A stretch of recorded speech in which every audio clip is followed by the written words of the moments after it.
Revisamos ahora información del ámbito internacional. El líder supremo de Irán, Ali Khamenei, llamó a la unidad y la cooperación de los países islámicos frente a Estados Unidos, instando a la salida de las tropas norteamericanas de Medio Oriente. Mientras tanto, al menos 11 soldados estadounidenses resultaron heridos tras un ataque iraní en contra de una base militar, hablamos en Irak. Para hablar del tema nos acompaña Pablo Cabrera, analista y académico del Centro de Estudios Internacionales de la Universidad Católica. Pablo, bienvenido acá a las 24 horas, muy buenas tardes. Buenas tardes, Andrés. A ver, ¿cómo vemos la situación en Irán, en Irak, en el Medio Oriente, la presencia de Estados Unidos? Hemos visto las inestabilidades obvias de las últimas 3 semanas. ¿Esto va a ser la constante de los próximos quizás semanas, meses, esta suerte como ir y venir? Así creo yo. Yo creo que estamos acostumbrados a que en el Medio Oriente las turbulencias avancen un poco y retrocedan y se incorporen nuevos elementos. Hoy día, si bien es cierto, la declaración del líder de Irán es sorpresiva por el tiempo que había pasado en que no se dirigía a los fieles. Hace muchos años. El 2012 fue la última vez. ¿Es común? O sea, 8 años prácticamente han pasado. Bueno, siempre dicen que tiene que haber una gran noticia. Ya. Y hoy día, obviamente, que no deja de ser una gran noticia cómo está cruzado Irán en el tema del Medio Oriente, en su relación no solo con los Estados Unidos, sino que también con Arabia Saudita y con otras potencias regionales que también han tenido alguna participación últimamente en Irán. Yo creo que hablar del Medio Oriente, a veces hay un ministro de Relaciones Exteriores sirio que una vez dijo que si fuera por las declaraciones que se hacen en relación con el Medio Oriente, hace mucho tiempo el Medio Oriente hubiera estallado una guerra y una guerra mundial. O sea, hoy día se ve mucho un intercambio de epítetos, de declaraciones. O sea, hoy día una autoridad iraní también llamó de payaso al presidente de Estados Unidos. De payaso al presidente de Estados Unidos. Y yo creo que esto está dentro de represalias naturales de una disuasión de alta tensión que puso Estados Unidos a Irán con la muerte del general Soleimani. Yo creo que por ahí podemos encontrar esta escalada o desescalada de situaciones que, dependiendo la política interna de los países, también le está poniendo algún condimento, ¿no? Se espera un gran golpe, ese gran golpe iraní no va a llegar, no sabemos, no llegaría. Mira, no tengo la información de inteligencia, pero me hace pensar de que por las declaraciones y por lo altisonante de las declaraciones parece que ya sería el máximo, ¿no? Ya. Porque después de declarar payaso al presidente de los Estados Unidos, podría decirle que a los europeos que están pegando una bofetada o que están traicionando el tratado, yo creo que puede ser una guerra de declaraciones en que las políticas en el Medio Oriente y en Europa y en otras partes del mundo ya no empiezan a ser habituales, ¿no? O sea, vamos a ver, por ejemplo, perdón Pablo, el petróleo por arriba, vamos a ver una inestabilidad que al final nos golpea también en nuestro país. Exactamente. Yo creo que aquí hay un elemento, muy bien ponerlo así, porque yo creo que hay una dimensión geopolítica del tema, hay una dimensión histórica, por cierto, y hay una dimensión económico-comercial, financiera, como la quieras llamar, que repercute más allá del Medio Oriente. Y obviamente también la emergencia de nuevos actores en el escenario internacional. Entonces, creo también que nosotros, al observar eso, de la perspectiva nuestra, tenemos que hacer una diferencia muy grande entre lo que es la realidad del Medio Oriente y lo que son las percepciones de cada uno. Porque las percepciones siempre van con prioridades políticas. Vimos que en Irán hay una presión muy grande contra el gobierno, hay una política interna, tiene problemas de política interna, motivado principalmente por las sanciones de los Estados Unidos. Y si ahora, a la perspectiva que se revuelvan a imponer sanciones desde la Unión Europea, obviamente que el tema se les complica mucho. Con el derribamiento del avión, con las manifestaciones estudiantiles, obviamente. Y por el otro lado, en los Estados Unidos, si bien es cierto, ha estado más callado en esta última escaramuza, yo creo que tiene también que considerarse la dimensión de la política interna, no solo de la perspectiva de los americanos, sino que también de los del Medio Oriente, ¿no? ¿Cuánto afecta un año electoral en esta coyuntura, el año electoral en Estados Unidos? ¿Cuánto va a marcar un poco dentro también de la discusión interna de Estados Unidos y esto cuánto puede afectar también la popularidad de Donald Trump? ¿Cómo puede utilizar eso como herramienta estos meses? Bueno, yo creo que eso podría tener una dimensión adentro de los Estados Unidos. El tema del Medio Oriente, si bien es cierto, esta vez la acción produjo más aprehensiones.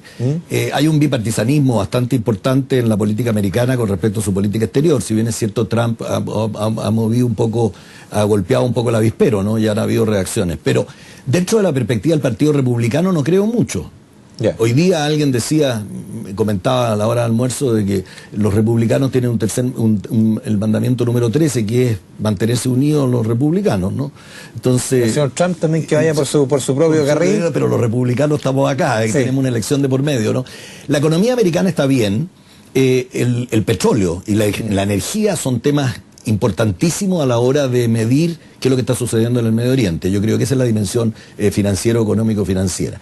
Y también el adelanto tecnológico. Yo creo que el golpe que dio los Estados Unidos con un dron de matar a las dos principales personas, a uno se le olvida a veces que el segundo... No es solamente Soleimani. Soleimani iba el segundo también, sí. Que podría que el que manejaba milicias... Puede ser el que pudo haberlo reemplazado. O que manejaba milicias también en el otro lado, que era en Yemen, que se ha hablado poco del Yemen, ¿no? Entonces, que también entra en esta carrera de diferencias entre los equilibrios entre Arabia Saudita, entre Irán, Turquía, Israel y Rusia, más allá de los Estados Unidos. Entonces, el tema del petróleo y la energía tienen mucho que ver en esto. Los precios del petróleo y la energía tienen mucho que ver. Cómo de alguna manera las sanciones no solo afectan a Irán, también por el otro lado afectan a Rusia. Rusia también está con sanciones de la Unión Europea y de los Estados Unidos.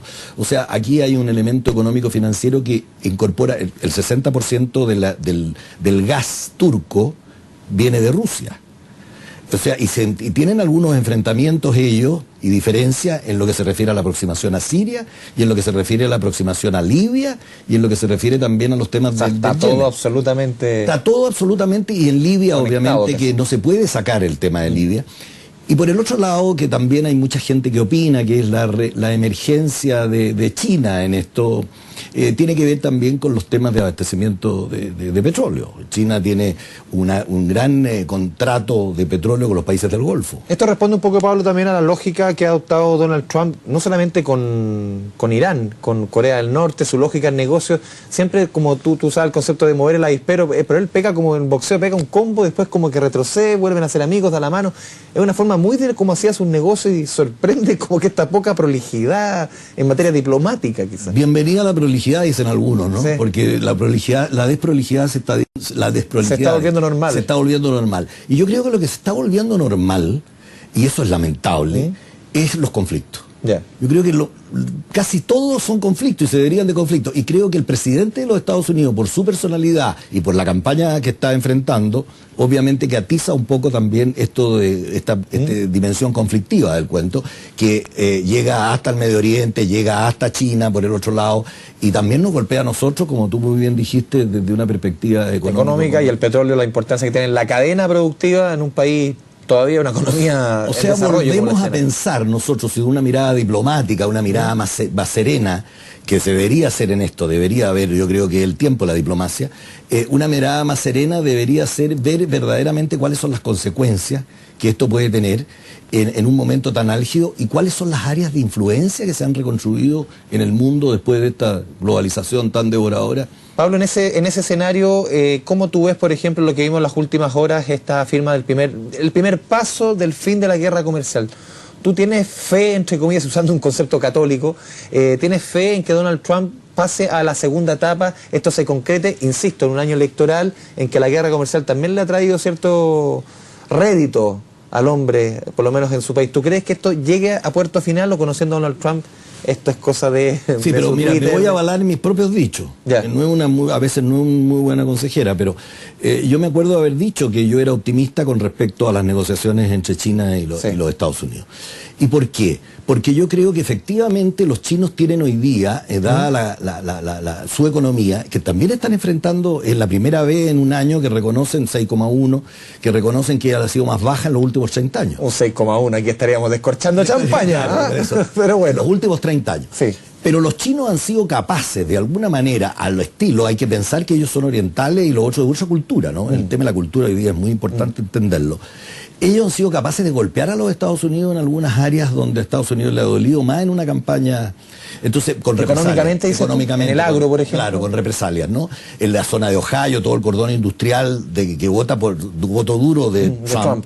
Obviamente que él tuvo que hacer algunas concesiones en ese sentido, más allá de que es un acuerdo quizás es un acuerdo, por eso me pregunta, porque es un acuerdo un poco tenue, ¿no? Sí. De que le diga yo te voy a comprar 200.000 millones en productos agrícolas, eso puede decir, oiga, viene una hambruna, viene una avalancha o una inundación y yo tengo que rebajarlo a 100. Sí. Obviamente que es frágil, pero los chinos no, cuando toman la palabra no cambian, por eso esta vez ha sido más duro. Pero don Donald cambia. Bueno, cambia, pero él está dándose cuenta, de aquí a noviembre yo creo que tiene que ser más cauto. Si bien es cierto, se podrán reír o sonreír algunos, decir a dónde ha sido cauto. Pero uno no conoce la interna tampoco. Yeah. Hay una interna en los Estados Unidos de los servicios de inteligencia que yo supongo que actúan, y también algunos que moderan un poco, que él podrá tener algunas libertades como presidente de apretar el botón nuclear o de decir algunas otras cosas. Pero creo que hay una masa pensante y una masa crítica dentro de los Estados Unidos que está midiendo que las zonas de influencia se están reconfigurando, que Rusia está buscando, sea disruptivamente o sea a través de la amistad, de la cooperación, un escenario favorable para él en zonas de influencia de los Estados Unidos también. Mira, cuando China emerge verdaderamente en los 80 ya, ¿sí?, con una política diferente, se dice, y lo dicen públicamente los americanos, es bueno recordarlo, por eso decía yo el sector de la historia también, la historia reciente y la historia. Dicen que la atención que los Estados Unidos le presta a China es el doble o mucho más que toda la atención que le prestó Estados Unidos durante la Guerra Fría a la Unión Soviética. O sea, eso te demuestra que hay una reconfiguración de áreas de influencia. Y yo creo que las disputas comerciales, porque no fue una guerra comercial al fondo, o sea, pero un entrevero, podríamos decir. Un entrevero, son disputas comerciales. Y son disputas comerciales serias, obviamente.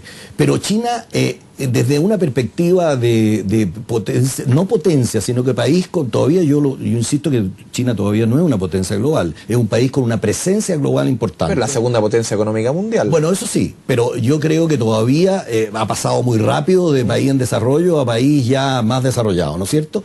Ejerce y ha tratado de ejercer y está tomando acciones para ejercer y desarrollar y diseñar un área de influencia importante. Yo creo que el diseño de la ruta de la seda, por ejemplo.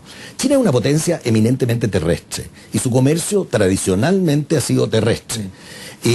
Antes, en otras áreas del mundo no estuvo presente. Lo que se llama hoy día la iluminación de la cara oscura de la luna, ¿no es cierto? ¿Por qué? En el Medio Oriente no participaba, no estaba ni siquiera en sus prioridades el tema del Medio Oriente. Hoy día está en sus prioridades desde un punto de vista de abastecimiento energético y con una base militar al norte de África que muestra algo, sea un símbolo de algún interés de seguir lo que pasa ahí. Por el otro lado, hoy día, obviamente, los Estados Unidos había diseñado el TPP-11 en el área del Pacífico con una cantidad de aliados tradicionales y no tradicionales, nuevos también, que estaban bien en el área de influencia de China, sin incluir a China. Con el objeto de que el éxito del PP-11, que era eminentemente un acuerdo marítimo, siendo el otro terrestre. Sí. Evidentemente, obviamente que después se sale cuando los otros empiezan a pedir que se ingrese China, pero las fases o las labores de inteligencia de los Estados Unidos o de diseño estratégico era que China se incorporara después de que el TPP-11 fuera aprobado en los términos que lo había diseñado los Estados Unidos. Y ahí hubo un cambio, pero ¿dónde está el cambio? Es también China emerge como un eventual presencia en los temas de comunicación, en los temas del espacio ultraterrestre. O sea, es una zona donde el poder no estaba ejercido, no estaba diseñado verdaderamente. Lo tenía quizás los Estados Unidos con las órbitas geoestacionarias y las órbitas de las comunicaciones. Yo creo que el tema de las comunicaciones atizó las disputas comerciales y el tema de Huawei sigue estando ahí y hay una contención. El cable famoso. ¿Ah? Y hay una contención de los Estados Unidos importante hacia países de Corea del Sur, por ejemplo, Nueva Zelanda, Australia, han recibido presiones evidentes y reconocidas y públicas de los Estados Unidos con el objeto que vayan saliéndose un poco de esta órbita china y de un acuerdo en los temas de comunicación. Recuerda cuando vino el Mike Pompeo, vino el canciller chino, o sea, no. Pero si yo lo mirara de la óptica oriental china, que también hay que mirar el Medio Oriente también. El embajador que tenemos acá que piensa el diríamos que América Latina entró en el escenario internacional en 1492. Y los otros echaron ya antes de Cristo. Sí. Entonces yo creo que esas disputas históricas del Medio Oriente vienen de siglos antes de Cristo. Y obviamente que el diseño el diseño de áreas de influencia, el diseño de Oriente y Occidente viene del siglo I, ¿no? Entonces, o de la nueva era. Sí. Entonces yo creo que esas cosas, hoy día los analistas, más que ser cronistas, deberían un poco fijarse en ese tipo de cosas para entender un poco y ponerse en los zapatos del otro, que es la labor que tenemos en un mundo digitalizado donde hay excesivas noticias, demasiadas noticias, que a veces pasan a ser no noticias o no información.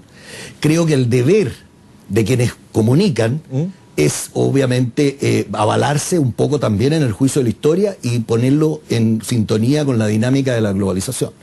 O sea, cuáles son los desafíos de la globalización, el cambio de paradigma comunicacional, el cambio, cómo se usa la energía nuclear para fines pacíficos, etcétera, etcétera. O sea, ahí hay un elemento central para entender un poco la política exterior de los Estados Unidos, de Israel, de Rusia y los problemas de los conflictos internacionales que se dan también en el área, en las otras áreas, en las áreas del Pacífico y en el Lejano Oriente, por el tema del Mar de la China, etcétera. Pablo Cabrera, muchas gracias por esta conversación con Canal 24 Horas. Podríamos estar mucho rato, un mundo que va cambiando. Pero encantado, muchas gracias. Muchas gracias.